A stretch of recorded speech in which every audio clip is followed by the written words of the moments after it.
plans are just pretty pictures until someone makes them real. I'm that someone. I make things happen. My name is Danny, and I bend the digital world to my will. For this job, I'm the architect. I build the framework for our success. No system is impenetrable when I'm on the case. Sandra, our resident chameleon, will be inside the bank. She's a master of disguise and misdirection.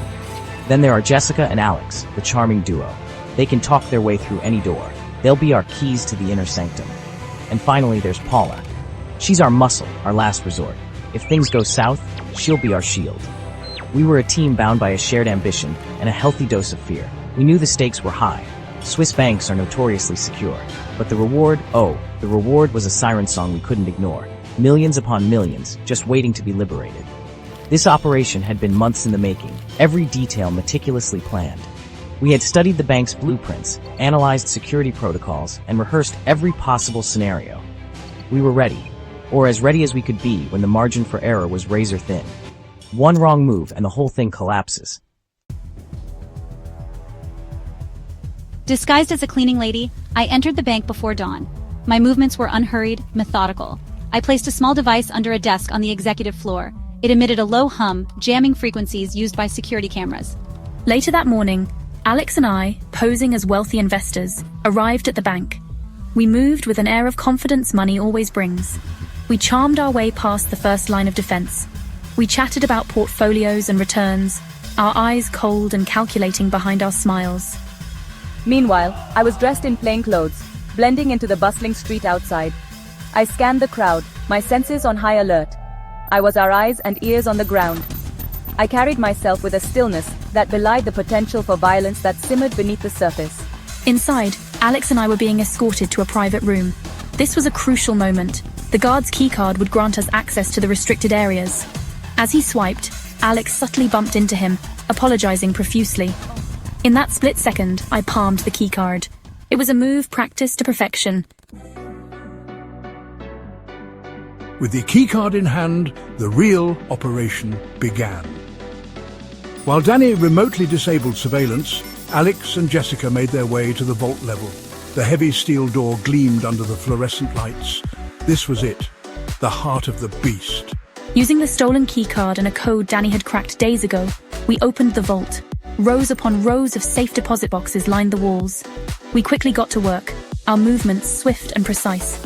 We were after specific targets, individuals whose ill-gotten gains we had meticulously researched. Just as they were about to make their escape, the alarm shrieked through the bank. Someone had tripped a silent alarm. Sandra's heart hammered against her ribs. She hadn't made it out in time. Hearing the alarm, I knew it was time to act.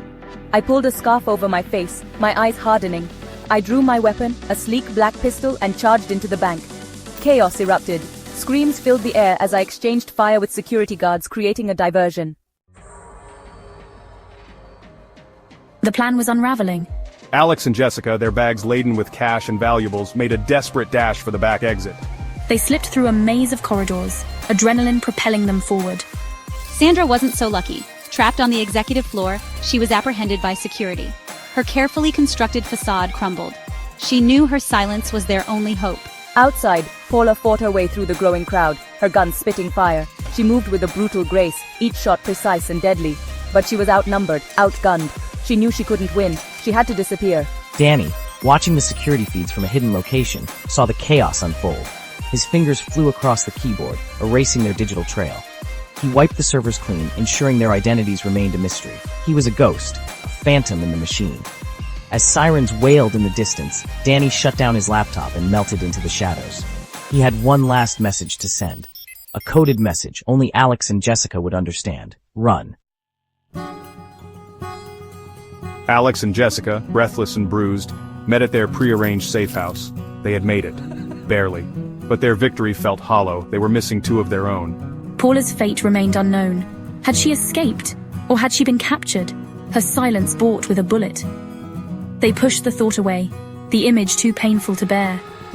And then there was Sandra. They knew she was in custody. They clung to the hope that she would be strong, that she wouldn't crack under pressure. But the fear lingered, a dark cloud hanging over their newfound wealth. As for Danny, he was gone, vanished without a trace. He had become a phantom, a whisper in the wind. They knew better than to look for him. He was a ghost who haunted the digital world, leaving no footprints behind. The Swiss job had been a success, but at what cost? They were free but not unscathed. They had won their prize but lost their innocence. As they looked out at the city lights, they knew they could never go back. They were forever bound by the secrets they shared, the ghosts of their past forever nipping at their heels.